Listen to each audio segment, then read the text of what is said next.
여러분 반갑습니다. 우리 오늘 주일 저녁 9월 12일입니다.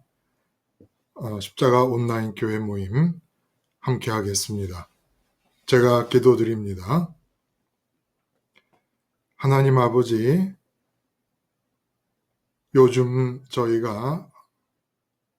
저희로서는 쉽게 감당하기 어려운 주제를 함께 말씀 가운데 나누고 있습니다.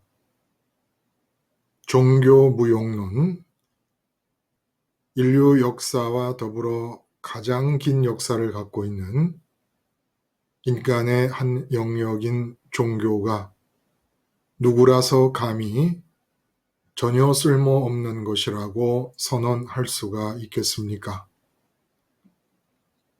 철없는 계몽주의자도 아니고 삼류과학자도 아닌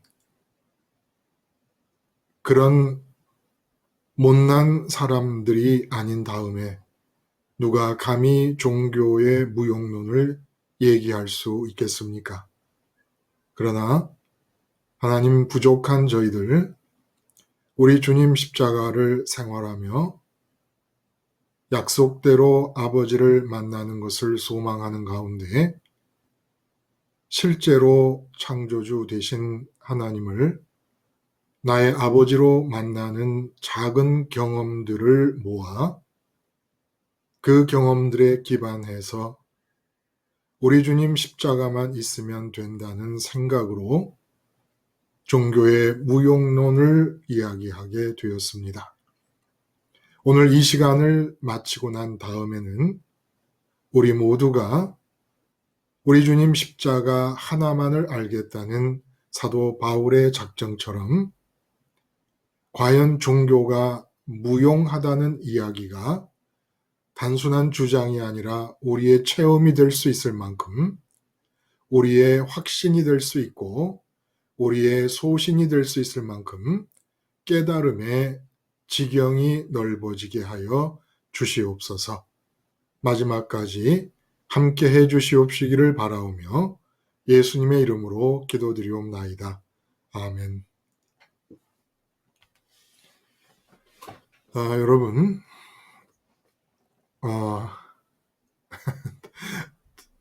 제목이 좀 너무 그 스케일이 커요. 하나님을 단독 대면한다는 말도 참 이게 표현을 해놓고 나니까 지당한 건데, 표현을 해놓고 나니까 이게 뭐 보통 스케일이 아닙니다.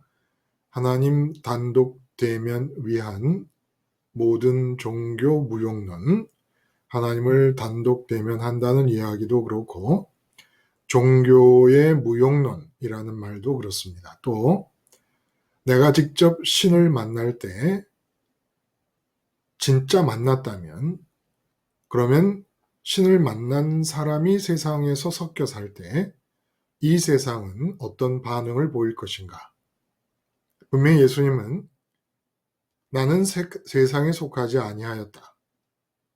그러므로 너희도 세상에 속하지 않는다. 못을 박으셨습니다. 근데 과연 세상에 속하지 않고 살았는가? 세상에 속하지 않는 이유는 내가 직접 신을 만나기 때문인데, 그렇게 직접 신을 만난 사람이라면 세상에 속하지 않은 사람이 세상에서 살 때, 그럼 세상에 속한 사람들은 어떻게 반응할 것인가? 그 반응을 보면서 또 나를 점검해 보기도 하는 겁니다.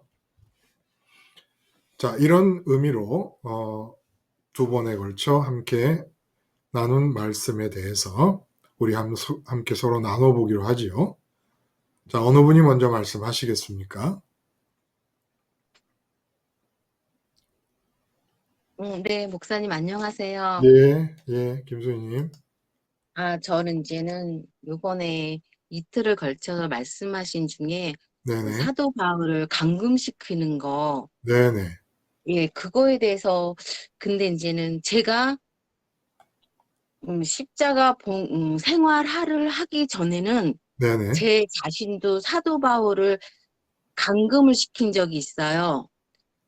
그 십자가를 하나님을 만나는 것을 사도 바울이 만나는 하나님을 나도 만나게 해 주신다는 그 사도 바울의 사명을 저도 그 말이 싫어가지고 어떤 행동이나 그렇게 그런 사도 바울을 감금시킨 적이 있는데 제가 감금시킨 적이 왜 있었을까 음, 이제 생각을 하게 됐는데 그거는 제가 저 자신도 이제 그때도 저도 하나님을 만나고 싶은 게 되게도 간절했었어요. 그때는 아닌 게 아니고 그때도 내 마음에서 사도 바울을 감금시킨 그 시기에도 하나님을 되게도 간구하고 있는데 음, 내가 왜 감금시켰는가 했더니 음, 딱 내 생각을 절대로 죽이고 싶지 않았었던 것 같아요. 음, 음, 생활 속에서 왜 작은 사건이라서 뭐 좋은 거, 나쁜 거, 이거를 구별하는 걸 떠나서 내가 사사로운 것까지 내 판단하고 내가 생각하는 게 있잖아요. 음, 근데 이제 십자가 생활하는 그런 아주 작은 일부터 범사의 작은 일부터 하나님, 예수님의 십자가에 동일시를 해야 되는데 동일시 한다는 생각은 나를 죽이고 나를 없앤다는 생각을 해야 되는데 그때 감금시킬 때는 내 생각이 너무 죽이고 싶지가 않은 거예요. 나는 계속 생각하고 싶은 거예요. 암만 음, 작은 일이지만. 그래서 이 유대인들이 왜 감금을 시켰냐면 저도 그때 아예 나는 죽이기 싫어요. 내 생각은.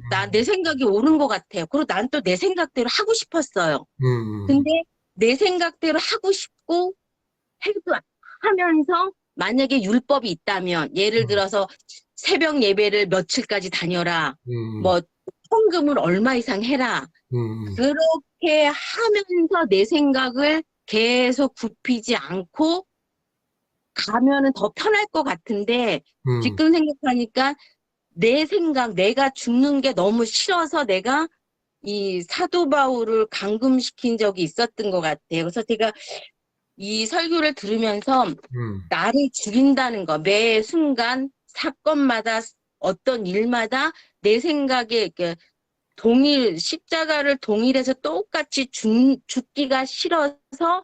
감금을 시킨 적이 있는데, 그, 그런 기억이 나요. 내 그, 생각을 절대로 죽이고 싶지 않았던 거.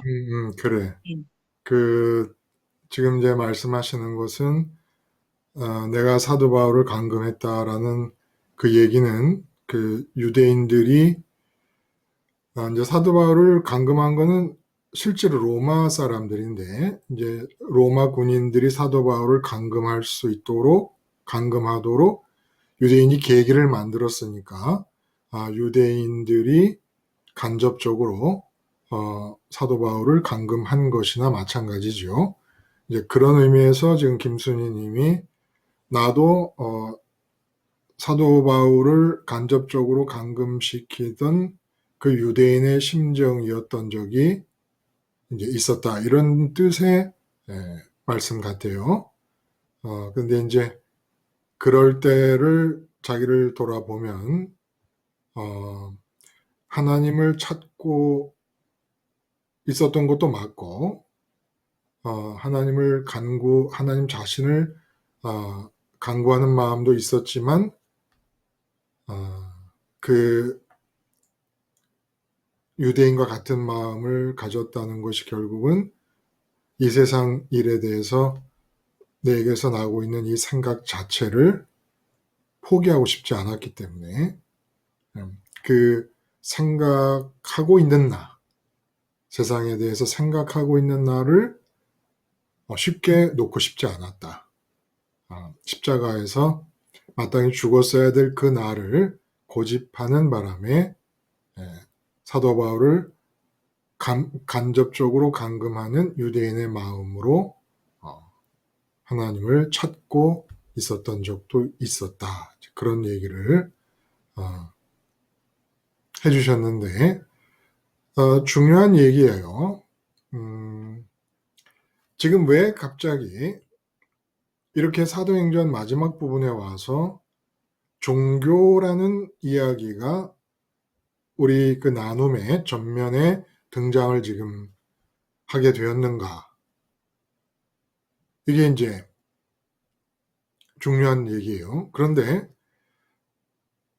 지금 이 사도행전 마지막 부분 전체에서는 저 끝에 로마에 도착해서 사역을 조금 했다는 기록이 나와 있을 뿐이지, 지금 오늘 말씀한 이 두 번의 말씀에 해당되는 본문에서부터 사도 바울이 감금된 채로 결국 사도행전 끝까지, 왜냐하면 로마로 이송되는 기간이 한 3년 걸리는데 3년 동안 감금된, 아직 미결수로서 구치소에 감금되어 있는 것처럼 감금된 신분으로 로마 군인들에 의해서 팔레스타인에서부터 그 로마까지 호송되니까.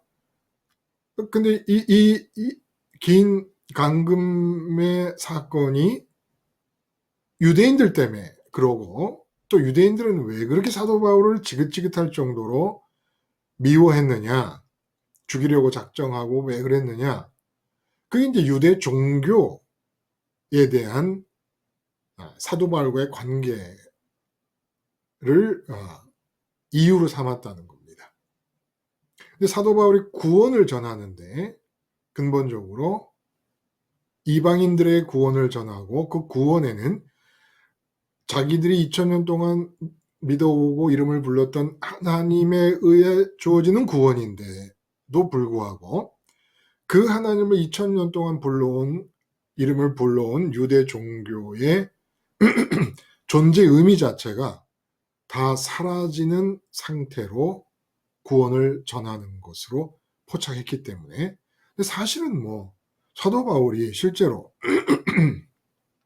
유대 종교의 존재 의미가 없어지게 한 것이지요. 구약 성경을 기독교가 받아들이게 됐는데, 기독교가 받아들이게 된 구약 성경은 그 유대교 종교가 받아들이고 있는 구약 성경과 다른 의미에서 받아들이고 있지 않습니까? 그러니까 이쪽 기독교인들에게는 없애버린 것이고, 기독교인들에게도 또 마찬가지 말씀을 주는 것은 결국 이 종교의 문제를 경계하라는 뜻에서 사도행전 마지막 부분에 이렇게 길게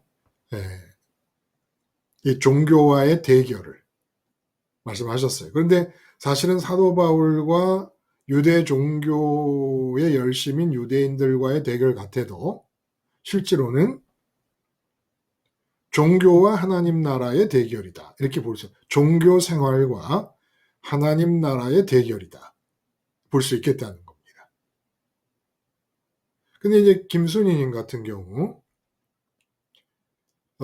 이제 말씀 중에서 내게 해당되는 부분을 그래 적용해서 찾으셨지만, 실제로 김순희님 같은 경우는 종교 생활을 그렇게 많이 안 하셨죠. 네, 안 했어요. 그러니까 사실 종교의 무용론, 종교가 아무 소용이 없다라는 그런 얘기 같은 것은 사실 종교 생활을 안 한 사람으로서, 길게 하지 않았던 사람으로서는 별 의미가 없지 않습니까? 크게 이렇게 제가 피부로 느끼고 이런 적이 없으니까, 종교 자체를, 그렇죠? 예, 제가 교회를 나가지 않고 그냥 방송만 들었으니까 그렇게 그 종교 생활 이런 걸 잘 진짜로는 모르죠. 모르기도 하고, 또 종교가 과연 쓸모가 있는 것이냐 쓸모가 없는 것이냐라는 논의도 별로 그렇게 큰 관심거리가 아니고, 그렇죠? 네. 근데 또 반면에 김수님하고는 다르게 여기서 지금 이름들을 제가 쭉 보면 제가 알고 있는 분들 중에는 엄청나게 그 종교 생활을 아주 정말 강력하게 할 수밖에 없는 환경에서 지냈던 분들도 또 많이 있어요. 또 그런 분들한테는 이 종교에 관한 얘기가 굉장히 또 크게 와 닿는 부분도 있을 것입니다.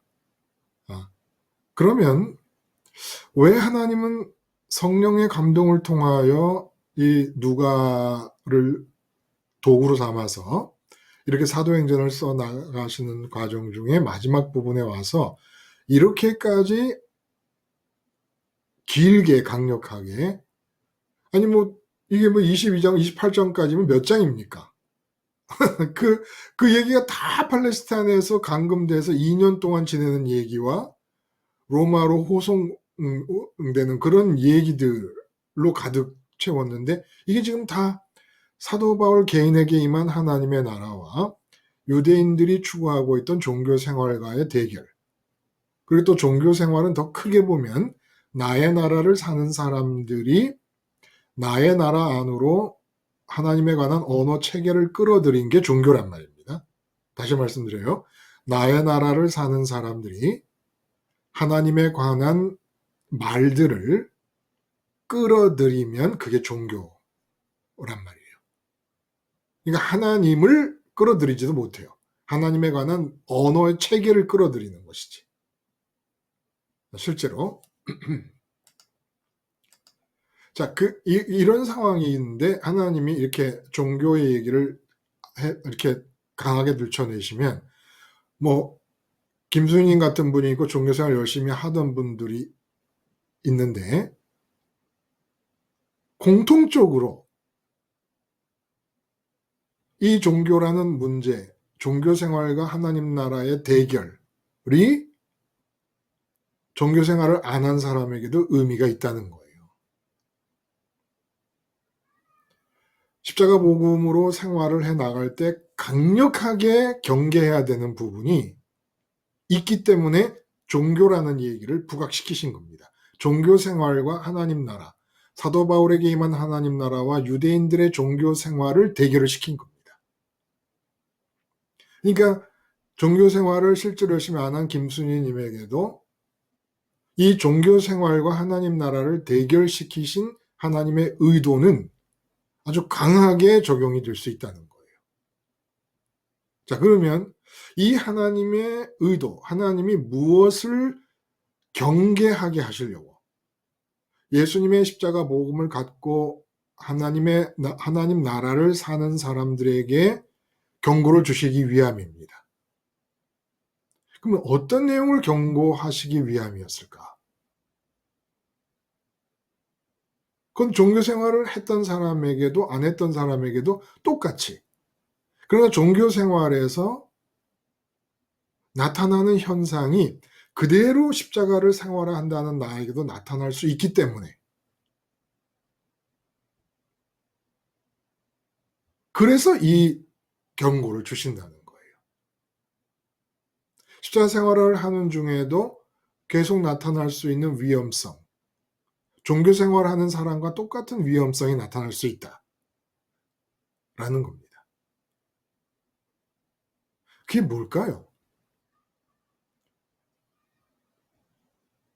핵심적으로 위험한 요 내용이 뭘까요? 간단해요. 우리가 다 너무나 오랫동안 반복하며 함께 나누었던 내용들입니다.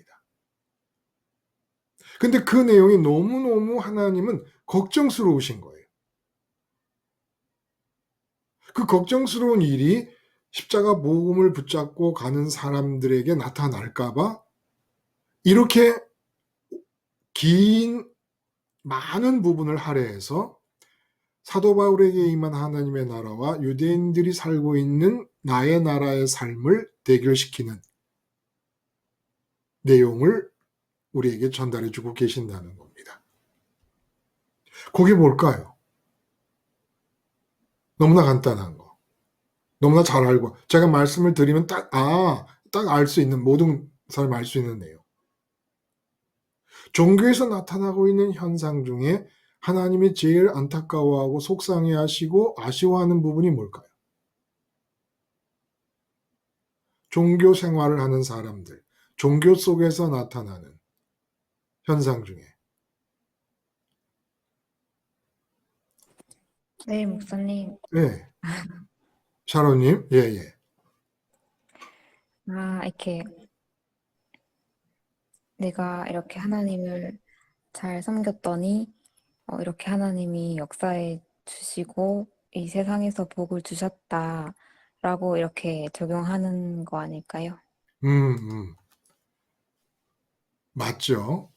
이 세상에서 복을 주셨다라는 말은 그 좋고 싫음을 느끼는 마음이 지금 어디에 머물러 있는 겁니까? 이 땅의 이 땅에 머물러 기준으로, 있죠. 네, 좋고 싫음을 느끼는 마음이 이 땅에 머물러 있는데 입으로는 누구를 찾습니까? 하나님을 부르고 하나님은 어디에 계시죠? 하늘에요. 하늘에 계시죠. 하늘에 계신 하나님을 찾는데 마음은 땅에 머물러 있는 상태를 사도행전 마지막 부분에서 하나님이 강력하게 염려하신다는 사실을 알려주시는 겁니다. 그래서 십자가를 붙잡고 사는 모든 사람에게 제일 쉽게 나타날 수 있는 위험성이 뭐냐? 마음은 계속 땅에 머물러 있으면서 땅에서 좋은 걸 찾고 땅에서 기쁨을 찾으면서 하늘에 계신 하나님을 찾는 거. 너무 당연한 거 아닌가? 이걸 너무 당연하다고 여기는 게 종교라는 거예요. 이걸 당연하게 여기는 마음이 눈덩이에 시작 눈덩이 같이 돼가지고 종교 체계, 종교 가르침, 종교 행사니 뭐 종교 의식이니 그렇게 불어난 거란 말입니다. 그러므로 이렇게 거대하게 커진 종교의 껍데기를 다 벗겨내다 보면 제일 속에 들어있는 알맹이가 뭐냐? 하나님은 하늘에 계시고 우리는 땅에 있는데 우리 마음이 얼마든지 땅에서 하늘로 갈 수 있는 길을 예수님을 통해 만들어 놓으셨음에도 불구하고 절대로 세상을 떠나지 않으려 하면서 이 세상에서 마음을 붙이고 좋아하는 것들을 유지하면서 하나님을 찾는 것, 하나님의 이름을 부르는 것. 이것을 경계시키기 위해서 사도행전 마지막에 21장부터 28장까지를 하나님 나라와 종교 생활의 대결로 이야기를 풀어 가시는 겁니다. 이게 너무너무 중요한 얘기예요. 그래서 유대교에서 기독교가 빠져나오지요. 그리고 기독교 중에서 개신교가 빠져나옵니다. 기독교라고 하는 것은 그리스도의 이름을 부르는 종교라고 할 때 천주교도 그리스도의 이름을 부르니까 크게 보면 기독교가 있었고 유대교에서 기독교가 나왔고 로마 중심의 기독교에서 개신교가 또 빠져나옵니다. 그런데 지금 개신교 상황이 어떻습니까? 개신교에서 하나님의 나라를 삽니까? 각자 사람들이? 개신교 중에 하나님의 나라를 살고 있는 사람, 마음이 완전히 세상을 떠나서 하나님께 가서 하나님을 단독 대면하고 있고 마음이 하나님을 단독 대면하고 있는 중에 이 땅의 삶이 하나님 나라로 진행되고 있는 사람, 그런 사람이 과연 있을까요? 결국은 개신교로 로마의 기독교로 유대교에서 빠져나오고 로마 중심의 기독교, 천주교, 카톨릭에서 개신교가 나왔지만 종교개혁이라는 후 500년이 지나고 600년 가까이 세월이 지나는 동안의 결과를 보니까 유대교와 똑같은 상황으로 다 마음이 세상에서 좋은 것들을 위하여 세상에 부착된, 세상에 붙박이가 된 상태에서 말로만 하나님을 찾는 상태, 하나님이 가장 염려스러우셔서 21장부터 28장까지를 할애해서 하나님 나라와 종교 생활의 대결을 그려가시고 묘사하시면서 경고를 주셨는데 결국은 개신교라고 하는 현재의 상태를 봐도 이 하나님의 염려를 다 내팽개치고 유대교와 똑같은 상황으로 넘어가 버렸다는 겁니다. 유대교는 예수님을 그리스도라고 인정하지 않으니까 하나님의 이름을 부르면서 땅의 것을 찾았고, 개신교는, 그리고 천주교는, 천주교, 개신교 모두가 그리스도의 이름까지 부르면서 마음으로 땅의 것을 찾고 있는 겁니다. 그러니까 유대교보다 어떻게 보면 더 나빠진 상태가 됐다. 더 악화된 상태가 됐다는 거예요. 그리스도라고 인정했으니까 잘했다. 잘했는데 그 그리스도조차도 마음이 땅에 머물러 있으면서 나의 나라의 삶을 살기 위하여 동원해 버렸으니까 유대교는 그리스도를 배척했고, 개신교는 그리스도를 받아서 땅에다 내다 꽂아버렸습니다. 하늘로 올라가기 위해 만들어 놓은 구원의 길이신 그리스도를, 길이요 진리요 생명이라고 그랬잖아요. 그걸 땅으로 그냥 꽂아버렸어요. 땅에다 내 패딩을 쳐버렸습니다. 그리스도를. 하늘은 죽은 다음으로 밀어놔버리고, 지금 찾지 않으면 하나님은 못 찾습니다. 죽은 다음에는 못 찾. 지금 찾다가 죽어야 죽은 다음에도 천국까지, 살아있는 지금 못 찾고 있는 하나님 죽은 다음에 찾을 수 없습니다. 지금은 돈 찾고 건강 찾고 뭐 형통 찾고 승진 찾다가 죽은 다음에 천당 간다? 그런 거 없습니다. 그럴 수 없습니다. 그걸 경고하신 거예요. 그런데 결국 모두가 종교 생활로 먹혀버리고 말았습니다. 하나님 나라를 사는 게 아니라, 하나님 나라는 마음이 그리스도 연세 과정을 통해서 하늘로 가서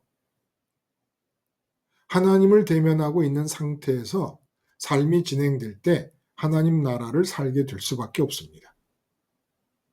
근데 마음이 안 떠나려고 하는데, 그래서 그 이사야 선지자의 얘기가 그대로 된다 그랬잖아요. 저 이 백성이 입술로는 나를 공경하여도 마음은 내게서 멀도다. 입술로 공경한다는 게 뭡니까?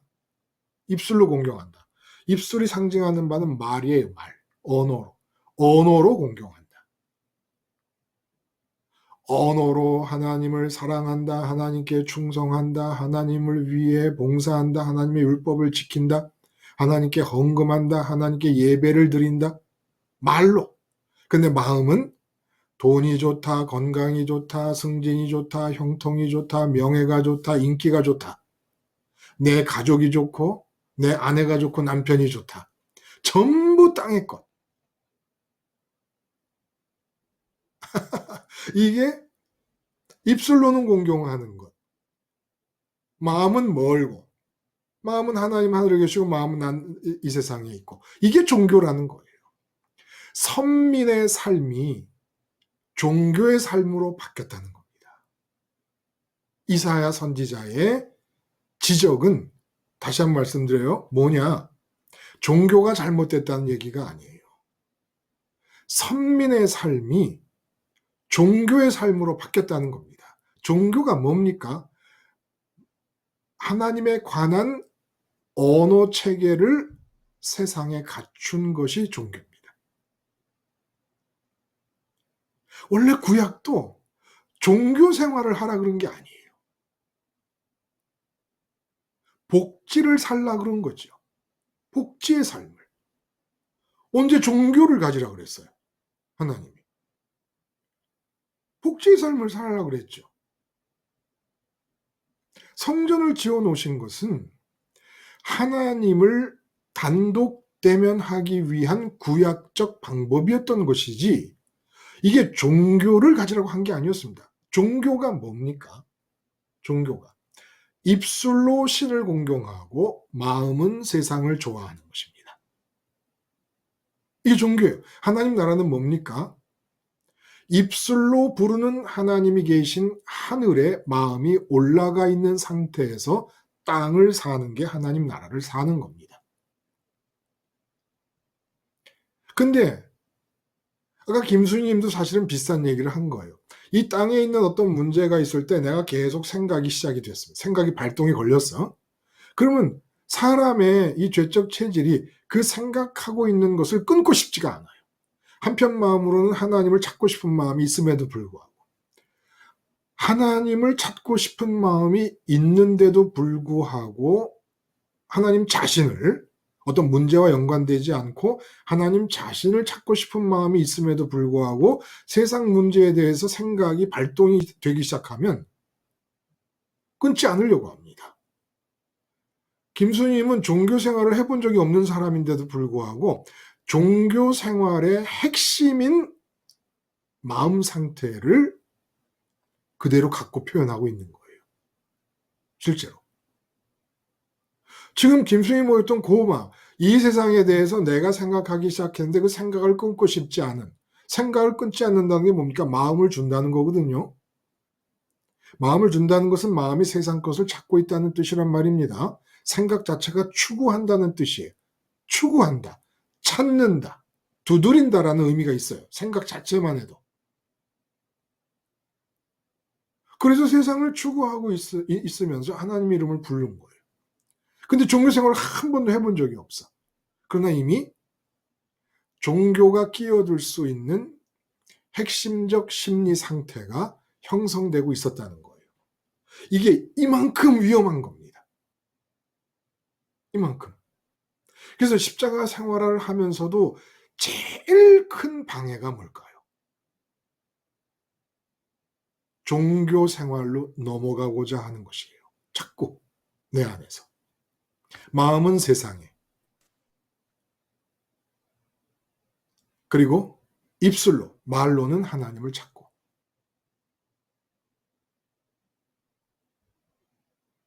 종교는 구약 때도 종교를 원하신 것이 아닙니다. 아브라함은 종교의 창시자가 아닙니다.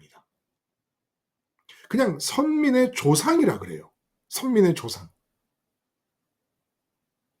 선민의 조상인데 무슨 뭐 조상으로부터 시작하는 그 후손들, 그 후손이 이어져 가는 걸 종교라고 얘기합니까?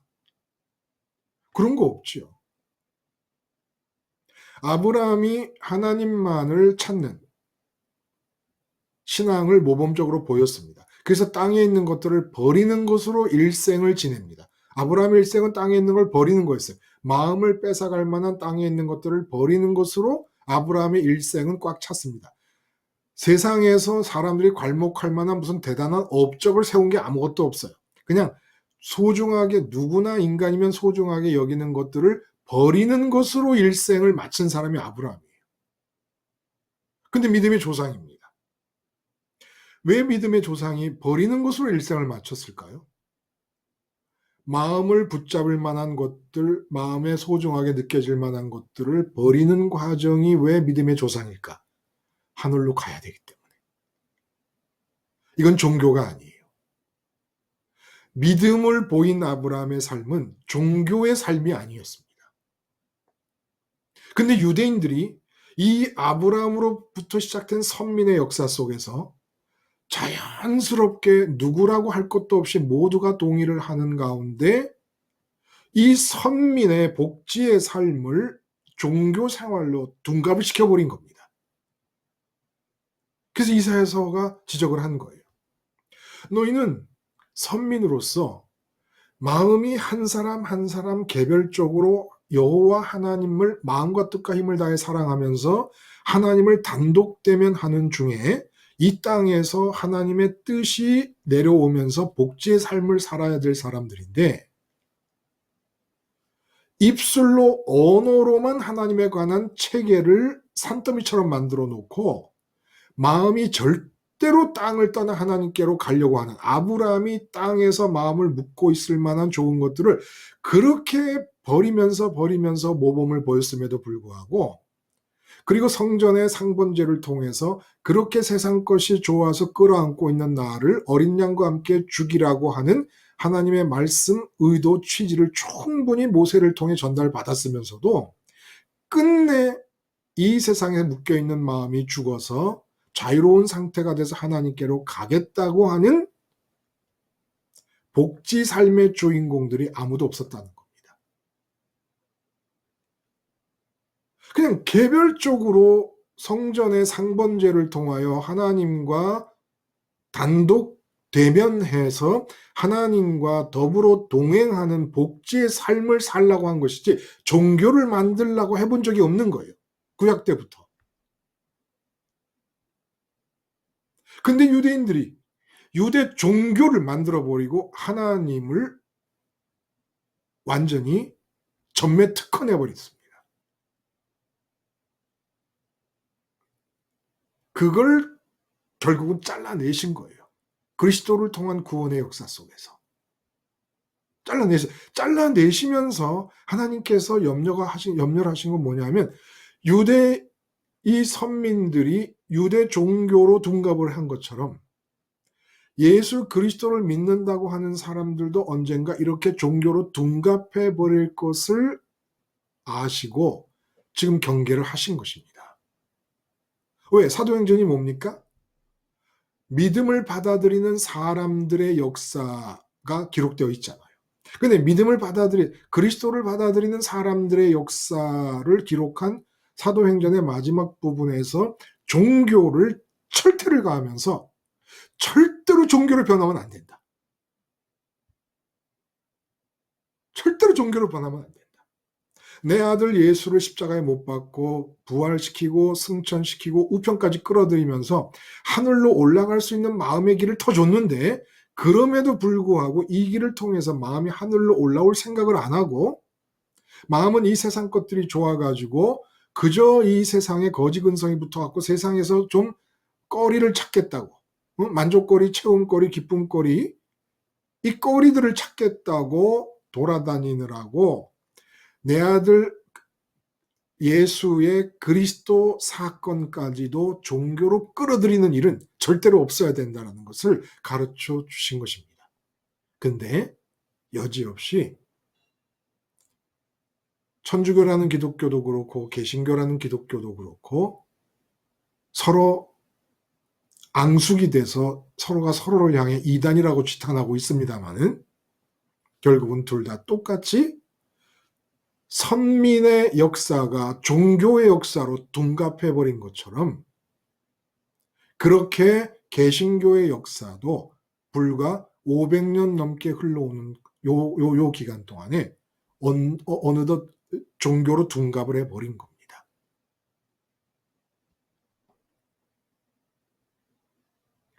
우리에게 필요한 것은 하나님을 단독 대면하는 것뿐이에요.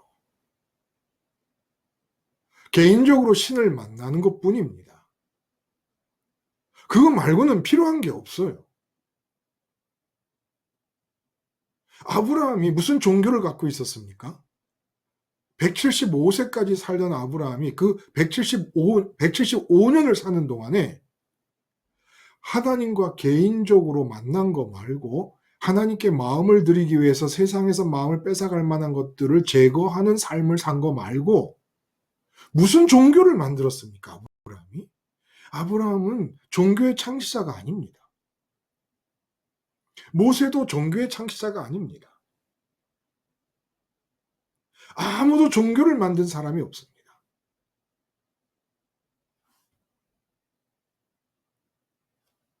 모든 모세의 율법의 정신은 마음과 뜻과 힘을 다해 하나님을 사랑하라는 겁니다. 하늘에 계신 하나님께 올인하라는 거예요. 그리고 땅에서는 하나님의 뜻이 진행돼서 하나님 나라가 이루어질 거라는 겁니다.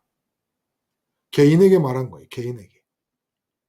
근데 이 하나님과 내 마음이 만나는 이 사이에 지금 현재 상황이 어떻게 됐느냐? 기독교라는 종교의 거대한 괴물이 내 마음과 하나님 사이에 끼어들어 왔습니다. 그래서 마치 기독교라는 종교, 개신교라는 종교가 없으면 나와 하나님은 못 만나는 것 같이 그렇게 생각이 듭니다. 자, 제가 질문 한번 드립니다, 여러분. 이 세상에서 만약에 기독교가 없어졌다 치면 샤론님, 제가 간단한 질문 하나씩 드려볼게요. 이 지구 위에서 기독교가 없어졌다 치면 하나님도 없어졌습니까? 아니요. 기독교가 하나님은 없어졌다 살아계시죠. 치면 십자가 예수님도 없어집니까? 아니요. 십자가 예수님이 십자가에 죽으시고 부활하시고 승천하신 사건은 기독교가 없어져도 없어지는 게 아니죠. 그렇죠? 네. 아까 무슨 말씀하시려고 그랬죠? 조금 아까? 네. 내가 기독교가 없어져도 아니, 하나님이 없어지지 않는다라는 그 질문을 드렸을 때 혹시 무슨 얘기를 하려고 하셨어요? 아니요. 아니에요. 그냥 예. 확인. 어. 그리스도의 연세 과정은 기독교 종교, 뭐 기독교의 교리나 기독교의 절기나 기독교의 프로그램이나 기독교의 행사나 어떤 것이 없어져도 그리스도가 죽고 부활하시고 승천하셨다는 그 연세 과정 사건은 없어지는 게 아닙니다. 그럼 샤론님이 기독교 없이 기독교 울타리 밖에서 십자가 예수님을 부르면 예수님은 안 들으실까요? 아니요. 다 들으실 거라고 생각해요. 분명히 예수님이 나로 말미암지 않고는 아버지께로 갈 자가 없다 그랬으니까 예수님 개인을 부르면 예수님 때문에 샤론님이 내 마음이 하늘로 끌려가서 아버지와 단독 대면할 수 있을까요? 없을까요?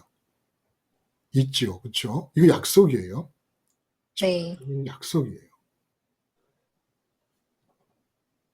이렇게 하나님을 단독 대면하는 것이 아브라함의 삶이었고 모세의 삶이었고 모세가 준 율법의 근본 정신이었고 성전을 세워주신 근본 이유였다는 겁니다. 그래서 지금 현재 개신교는 예수님 십자가에 대해 아무 권리가 없어요. 마치 유대 종교가 성전에 대해 권리가 없었던 것과 똑같은 겁니다. 자기들이 도둑질을 한 거지요, 성전을. 자기들의 용도로 용도 변경을 해서 용도를 훼손시켜서, 본래 용도를 훼손시켜서 자기들 것으로 만든 것이었지, 원래 성전에 대한 권리가 없었습니다. 유대 종교는. 지금 기독교는 천주교든 개신교든 하나님 아버지 성령님 예수님에 대한 아무 권리가 없어요. 근데 세상에는 어떻게 생각하냐면 그 천주교나 개신교 안으로 들어가지 않으면 종교인이 되지 않으면 예수님 이름은 부르면 안 되는 것처럼 하나님 이름 부르면 안 되는 것처럼 생각을 하는 겁니다. 너무나 웃기는 상황이 돼버린 거예요, 사실은.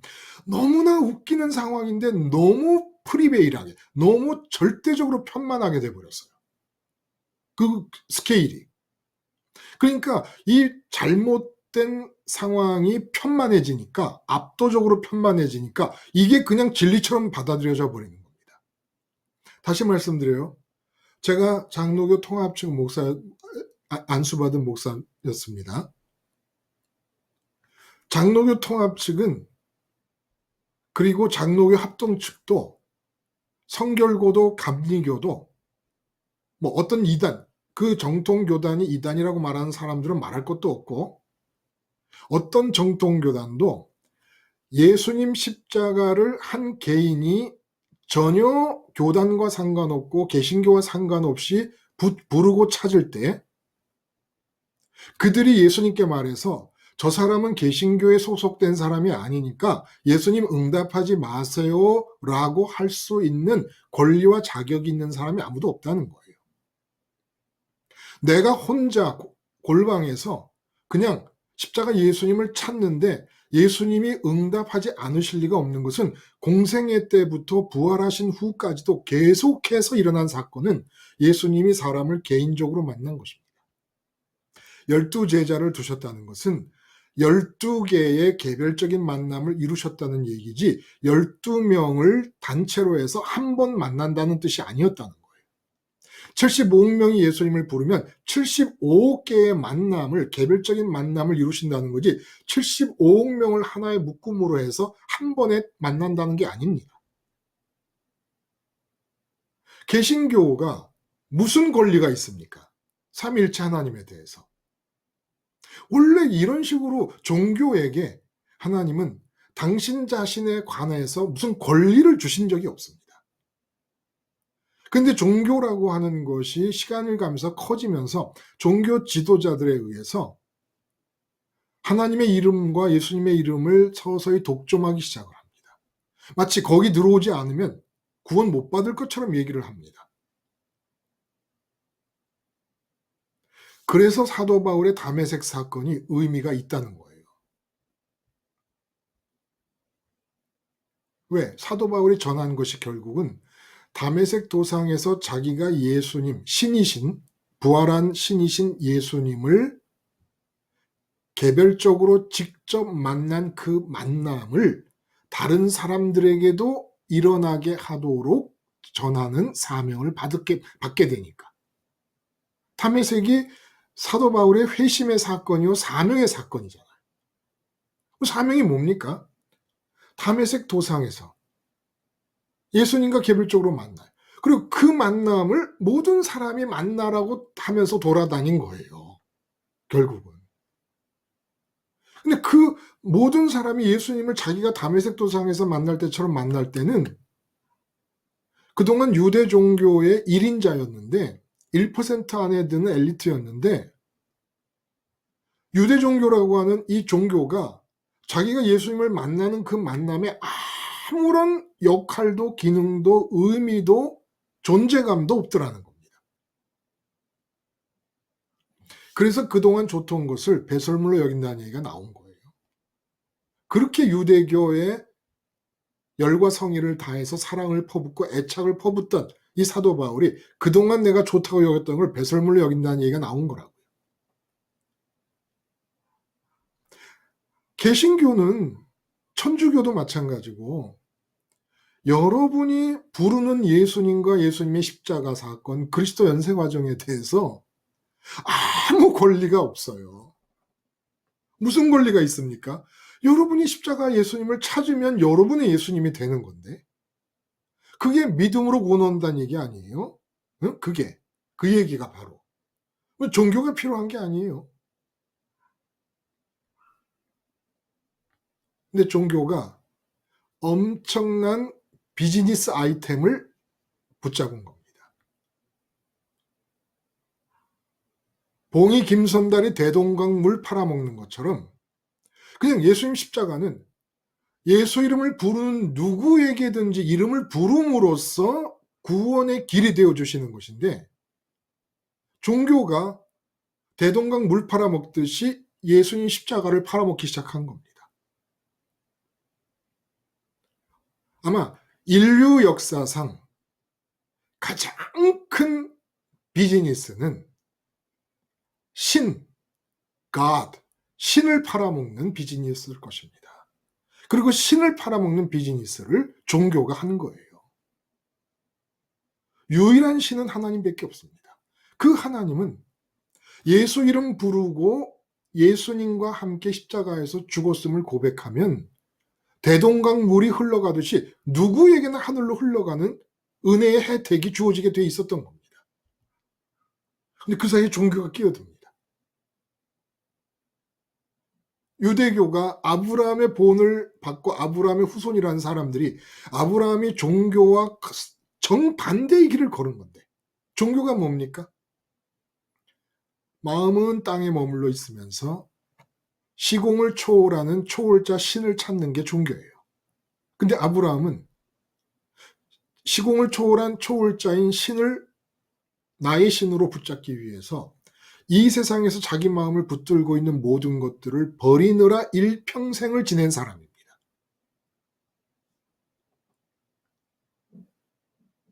종교를 만들어 본 적이 없어요.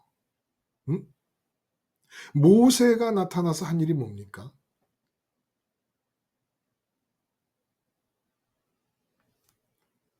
모든 사람이 아브라함 같은 삶을 살게 하기 위해서 필요한 성전과 율법을 주신 이유가 뭐예요? 율법을 못 이뤄.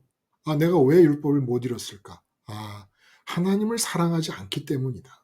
마음과 뜻과 힘을 다해 하나님을 사랑해서 마음이 하늘로 갔다면 이 율법을 못 지킬 리가 없다. 내 마음이 세상을 사랑해서 그렇다. 세상을 좋아하고 있는 아내를 좋아하고 남편을 좋아해 자식을 좋아하고 돈을 좋아하고 성공을 좋아하고 건강 장수를 좋아하는 이 나는 어린 양과 함께 죽어야 되는구나.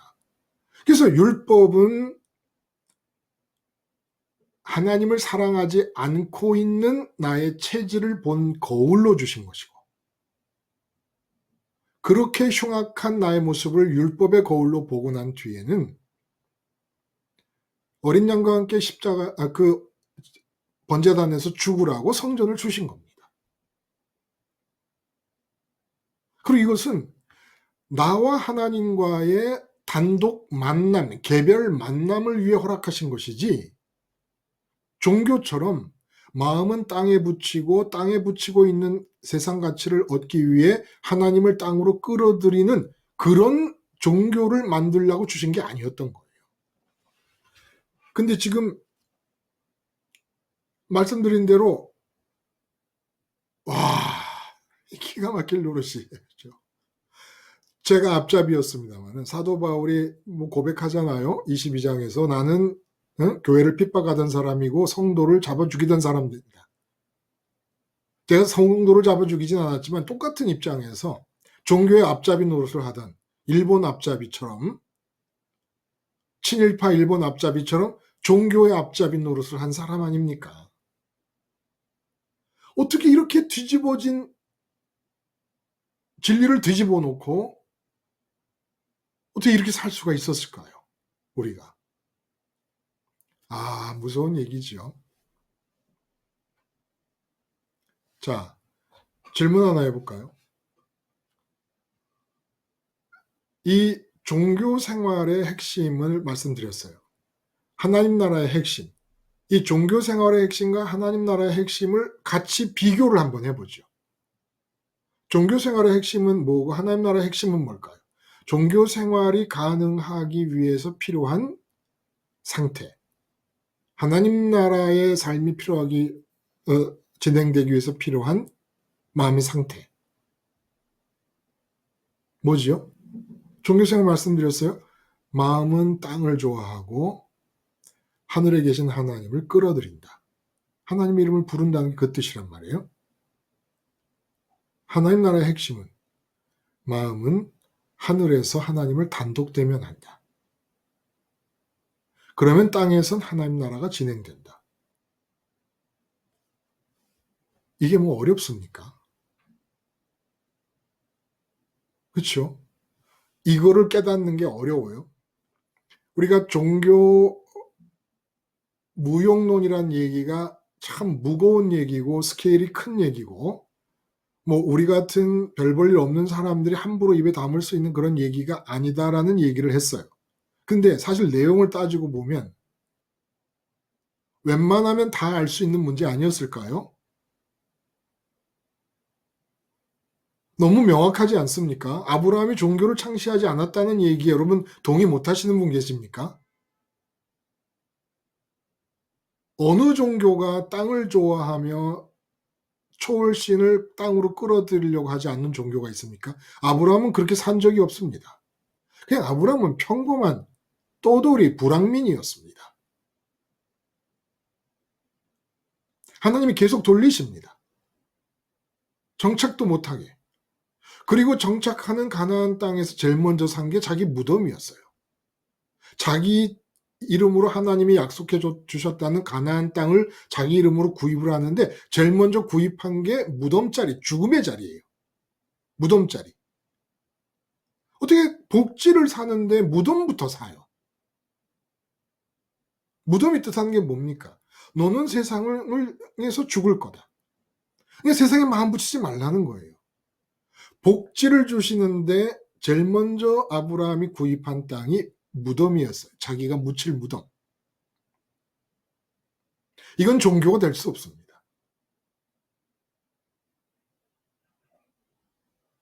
이 세상에서 떵떵거리고 누리고 살다가 그 삶을 이어서 천당까지, 내세까지 이어가야 되는 것이죠. 종교가 원하는 게 그거죠. 이 세상에서도 잘 살고 또 죽은 다음에는 천국도 가자. 그래서 여러분, 그 종교 개혁이라 그러잖아요. 종교 개혁. 종교 개혁이 맞는 말입니까? 샤론님, 그냥 샤론님은 그냥 제 동네 북으로 아세요, 그렇죠? 네. 그 종교 개혁이다. 종교라는 것 그 자체가 하나님 나라와는 완전히 반대의 입장에서 생겨난 건데 종교를 개혁한다는 말이 맞을까요?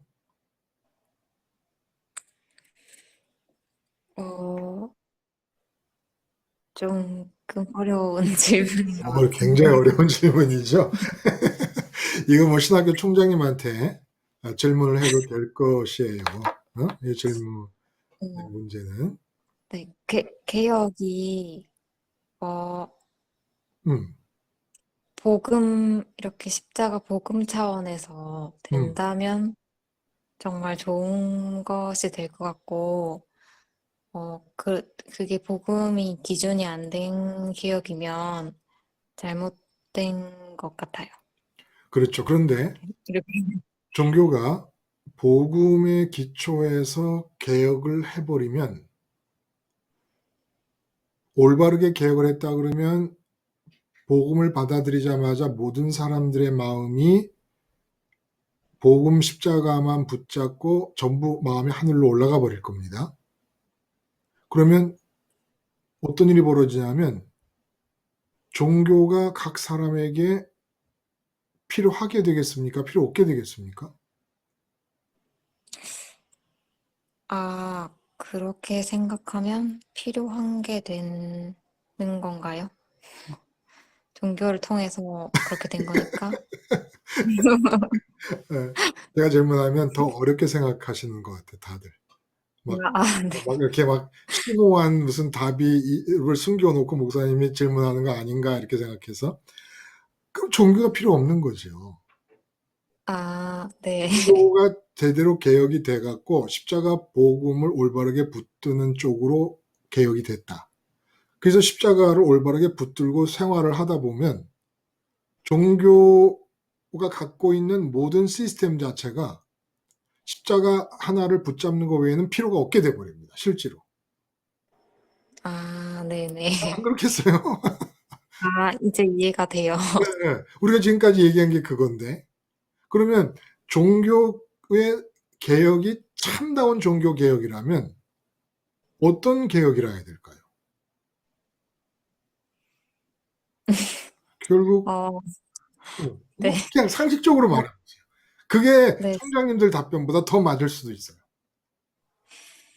네. 십자가 복음으로 한 그런 개혁이요?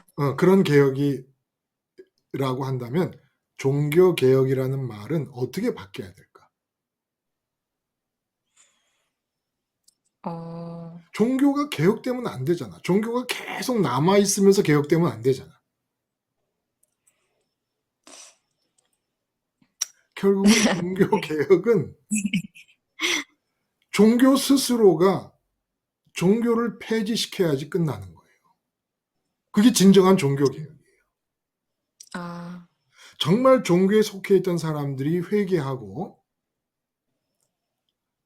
정말 하나님을 각 개인이 단독 대면하기 위해 하나님이 열어놓으신 복음의 길, 그리스도 연세 과정의 길만을 붙잡는 것이 진정한 종교 개혁인데 이 진정한 종교 개혁이 일어나면 종교는 종교 스스로를 부인하는 것이고 폐지하는 것입니다.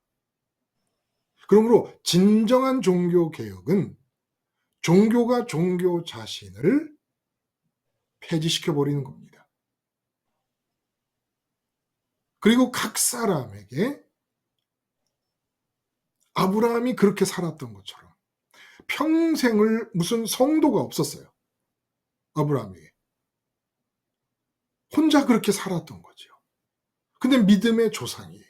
이거는 성도가 모이지 말라는 뜻을 말하는 게 아니라 성도가 100명이 모이면 100명 각자가 아브라함처럼 살아야 된다는 것이고, 성도가 10,000명이 모이면 10,000명 각자가 10,000개의 아브라함과 같은 삶이 나타나야 된다는 거예요. 그냥 덩어리로 우리는 하나다라고 끝낼 게 아니라는 겁니다. 그리고 10,000명이 하나 되고 100명이 하나 되는 길도 각자가 하나님을 대면하는 이 공통된 일을 각자 해낼 때 진정으로 성령으로 하나가 된다는 겁니다. 그러므로 종교 개혁이 진짜 완전히 이루어지려면 가장 올바른 종교 개혁은 종교에 의해서, 종교 자신에 의해서 종교가 폐지되는 것이 진정한 의미에서 종교 개혁입니다. 근데 어느 종교가 자신을 스스로 폐지시켜 버리겠습니까?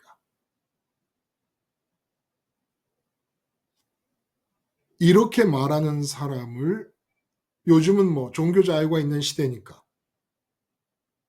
그냥 미워만 하고 짜증만 낼 뿐이지, 옛날 같으면 다 잡아 죽이면 죽였지 종교가 종교 스스로를 폐지합니까? 종교라는 것은 하나님과의 관계에서는 성립해서는 안 되는 겁니다. 그리고 그 종교는 김수님 처음에 말씀하셨던 것처럼 어떤 식으로든지 내 마음이 이 세상에 머물러 있는 상태를 유지하고 싶어. 그런데 초월적인 신을 끌어들이고 싶을 때 나타나는 게 종교이기 때문에 선민의 삶, 아브라함의 삶, 그리스도인의 삶은 종교가 아닙니다. 종교가 아니에요. 근데 이게 너무너무 염려스러우셨기 때문에 이 사도행전 마지막 부분에서 이렇게까지 크게 큰 많은 양을 할애를 해서 사도 바울이 감금된 상태를 종교가 인간의 마음을 감금시키는 상태로 비유라도 하시듯이 보여주고 계시는 거예요.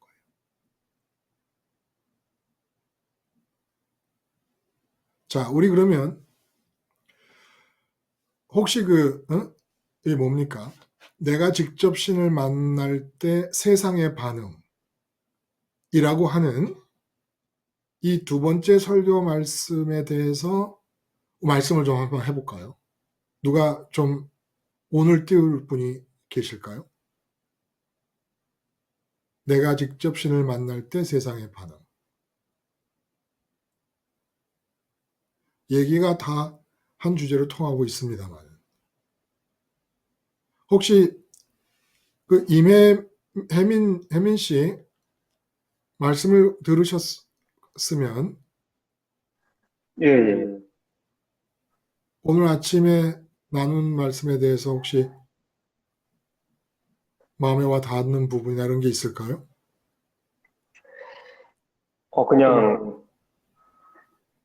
이제, 제가 예수님을 통해서, 네. 지금 많이 근데 울리나요? 약간 그렇지만 괜찮습니다.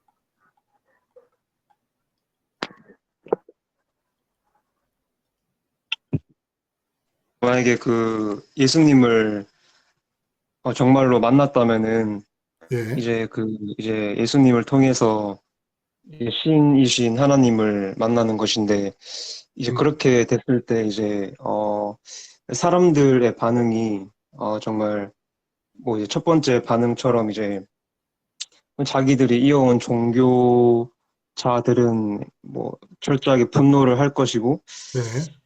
그리고 이제 제가 이제 말하는 것에 대해서 이제 사람들이 이제 제가 세상에 대한 가치를 끊임없이 자기 부인을 하니까 이제 세상 사람들 자기가 은연중에 가지고 있는 가치에 대해서 이제 되게 열등감을 느끼고 그리고 이제 뭐 마지막 반응에서 뭐 저를 뭐 미친 것으로나 이제 뭐 음, 완전 이상한 사람으로 이제 볼 것 같은데 그래서 그냥 저는 이 말씀을 들으면서 이제 그런 세상의 반응이 있을 때 그냥 뭐 저는 어쨌든 간에 이제 예수님의 은혜로 하나님을 만나는 것으로 이제 충분히 만족을 하니까 뭐 세상 사람들이 어떻게 저런 미친 취급을 하든 이제 어떻든 간에 그냥 긍휼한 마음을 보일 것 같다라는 그냥 생각을 했습니다. 예.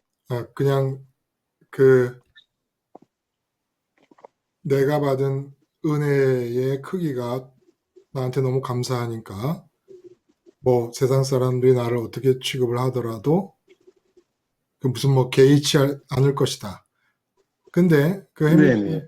실제로 십자가 생활을 하시고 그러는 동안에 그 세 가지 사람들의 반응을 뭐 미약하게나마 비슷하게나마 이렇게 경험해 보신 적이 혹시 있어요? 아무래도 크게는 안 그랬고, 네. 미약하게 뭐 조금씩은 다 있었던 것 같아요. 이제, 어, 일단 별로 모르겠어요. 제가 그냥 어머니를 네. 개인적으로 이제 막 얘기를 할 때, 이제 제가 막 이제 세상 가치에 대해서 제가 이제 막 계속 버리려고 하잖아요. 네. 예. 어떻게든지 하나님을 누리기 위해서 이제 그러는 중에 이제 어머니랑 이제 얘기를 하게 될 때, 이제 어머니는 아무래도 이제 세상의 가치가 이제 그렇죠. 너무나 마음에 영광을 받고 계시고, 이제 네. 그런 가운데서 이제 제가 나름 제 믿음의 분량 안에서 하나님 나라를 이제 누리고 있는데, 이제 어머니랑 얘기를 할 때, 음. 이런 상황에서 이제, 제가 이제 그렇게 말을 한 번씩 던져요. 세상 가치를 좀 무시하는, 어머니를 이제 무시하는 건 당연히 아니고, 음. 이제 세상 가치를 좀 이렇게 엄청 없는 것으로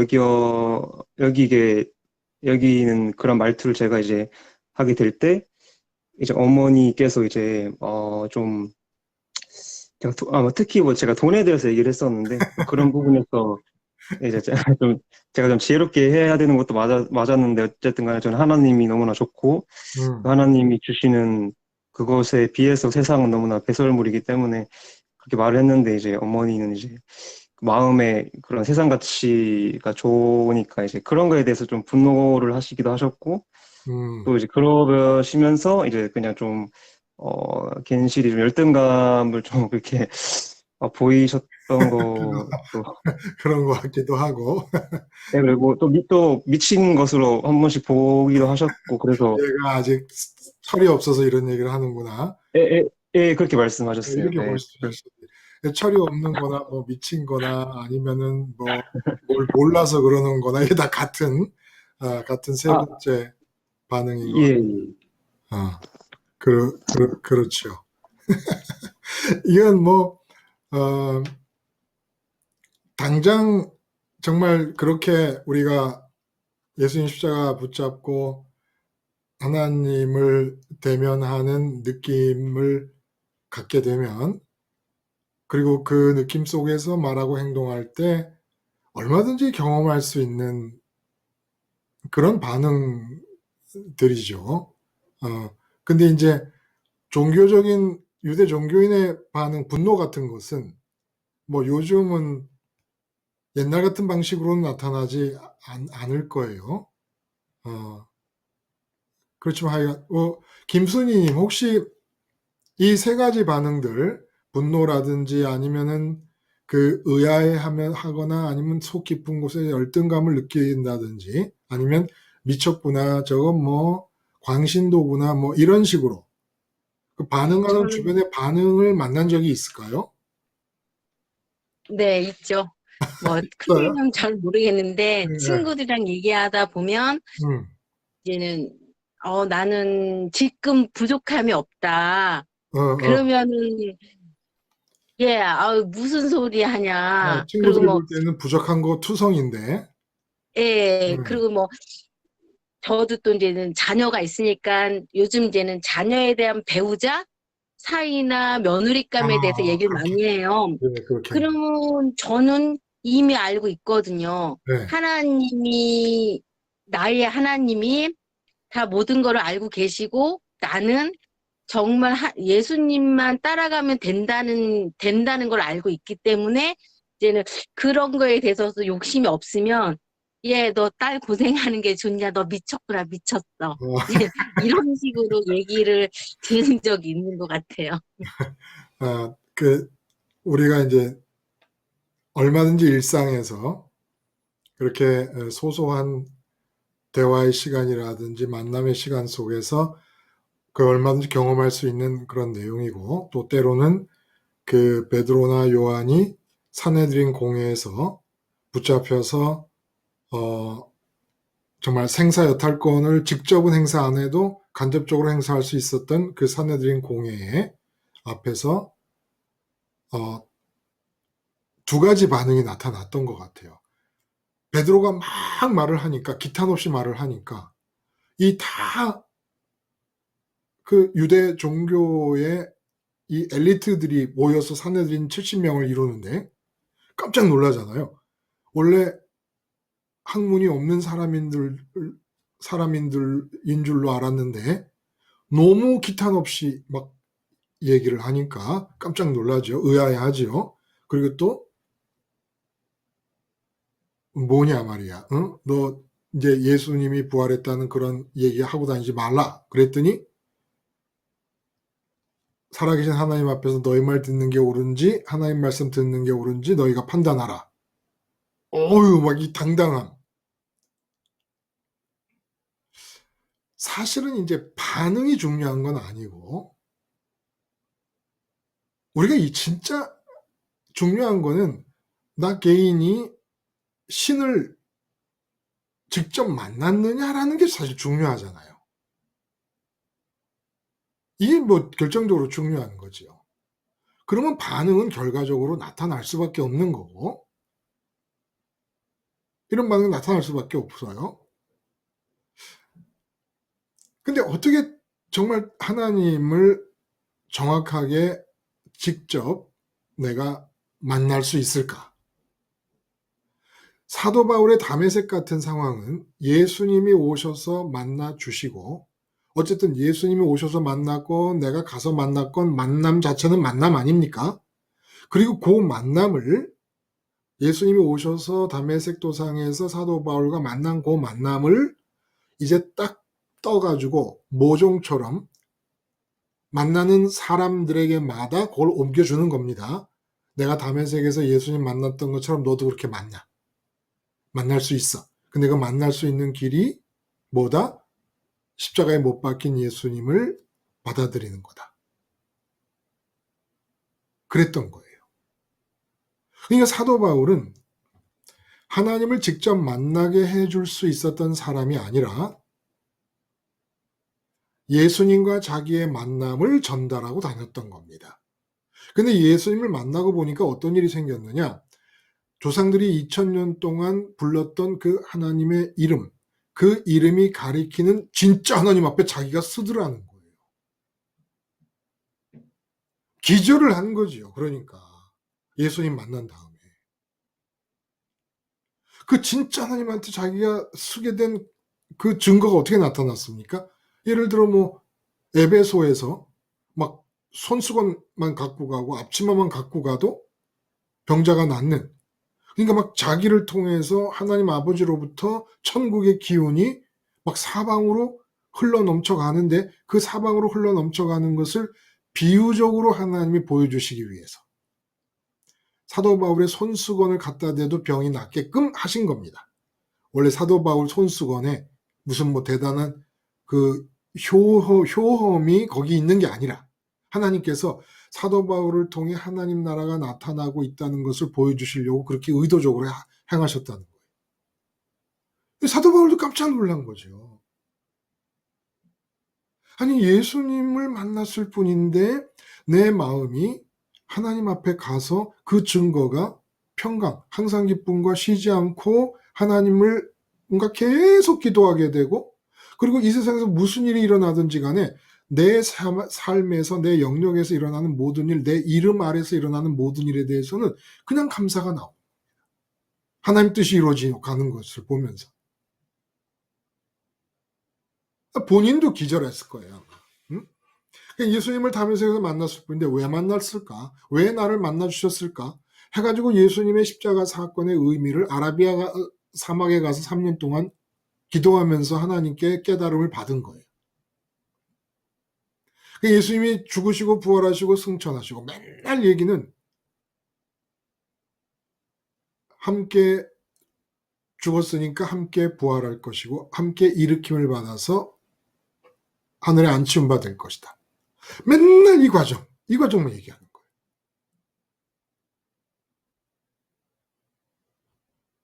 거예요. 요렇게 하나님을 만나니까 자기가 평생 태어나서 했던 그 유대교의 다소 출신, 뭐 가말리엘 문화생이라는 것은 우리나라로 말하면 서울대 들어갔다, 연고대 들어갔다 이런 얘기입니다.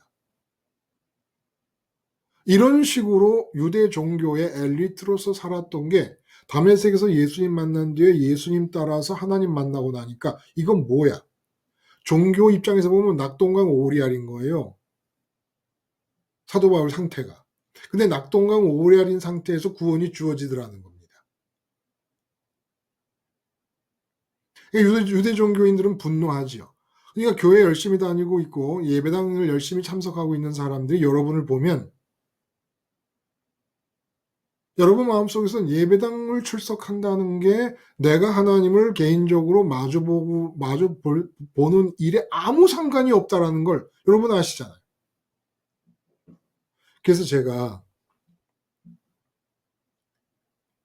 하나님을 확실하게 만나기 위해서는 평생 다니던 예배당도 좀 다니지 말라라는 그런 얘기를 드린 분들도 있어요. 몇몇 분들에게. 저는 말씀드렸듯이 뭐 사도 바울이 다소 출신이고 가말리엘 문화생이라고 그러면 저는 태어날 때부터 통합 측에서 유아 세례 받고 통합 측에서 자라가지고 아주 골수분자입니다. 장로교 통합 측의 골수분자입니다. 근데 이제 제가 압니다. 진짜 구원받고 구원을 이루고 하나님 나라를 살려면, 종교 생활에 하나님 나라를 살려면 통합 측에서 있는 제 동료 목사님들 다 나오세요. 먹고 사는 거 십자가 복음을 생활화하면 살아계신 하나님이 참새 한 마리까지 주관하시는 하나님이 다 책임지십니다. 그냥 목사님들 암담하겠지만은 더 이상 종교 속에 머물지 말고 예배당 조직을 붙잡고 씨름하지 말고 그냥 종교 버리고 십자가 하나 붙잡으세요. 여러분이 종교를 붙잡고 있고 예배당을 붙잡고 있는 한, 예배당 조직을 붙잡고 있는 한 절대 십자가만 붙잡지 못해요. 사도 바울이 분명히 얘기합니다. 십자가 작정. 우리가 그렇게 별명을 붙였어요. 그리스도가 십자가에 못 박힌 것 외에는 아무것도 알지 아니하기로 작정하였다. 십자가 작정. 이 십자가 작정이 없으면 안 됩니다. 사도 바울은 기독교 종교에 헌신한 사람이 아닙니다. 근데 거의 혼돈 상태로 사용되고 있어요. 기독교라는 말도. 기독교 종교면 안 돼요. 개인이, 내가 그냥 혼자 하나님을 만나야 돼요. 하나님을 만나는데 하나님을 만날 수 있는 길은 내 의식이 깨어있는 동안에 십자가 예수님을 만나는 거예요. 제가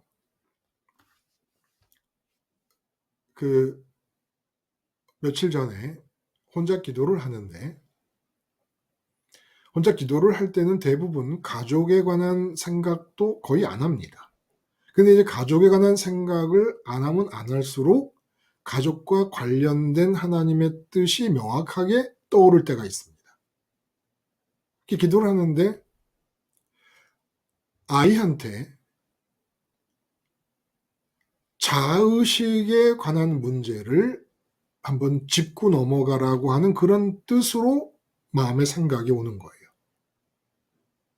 그래서 하나님께 기도를 합니다. 식사를 하는데 하나님 이거 뭐 굉장히 중요한 얘기인데 이거 뭐 이렇게 함부로 아버지가 아들한테 잔소리하는 분위기로 말했다가 이거 괜히 정말 헛된 소리가 될 수도 있고 하니까 하나님 제가 언제 얘기를 아침을 먹으면서 할까 말까 할까 말까 하나님 해요 말아요 해요 말아요 나 못했어요. 근데 참 이상한 것은 일단 하나님께서 그렇게 지시를 내린 것이 내 마음에 분명하다고 느껴지고 믿음이 가면 어떤 식으로든지 그 말을 할 수 있는 계기를 만드십니다. 아이가 그런 계기를 만들었어요. 그런 건 뭐 다 말씀을 드릴 필요는 없는데 그 계기가 만들어진 기회를 타서 제가 그렇게 물어봤습니다. 아이에게. 너는 너를 누구라고 생각하느냐? 그랬더니 얘가 갑자기 뭐 이렇게 철학적인 물음을 던지십니까? 그래요. 이게 철학적인 질문이지만 내가 나를 누구라고 생각하느냐라고 하는 자의식의 문제는 네 일상에서 늘 저변에 깔려 있으면서 너의 생각과 감정과 의지를 움직이고 있으니까 너는 너를 누구라고 생각하느냐 그랬더니 얘가 하는 말이 주님의 자녀? 이러더라고요. 주님의 자녀라는 건 지가 그렇게 생각한다는 게 아니라 아빠가 원하는 답은 이거 아니냐 뭐 이런 식으로 답을 이제 한 거예요. 그래서 제가 그 말을 받아서 주님의 자녀는 맞죠. 주님의 자녀는 맞지만 주님의 자녀라고 하는 말은 사실은 너무 추상적입니다.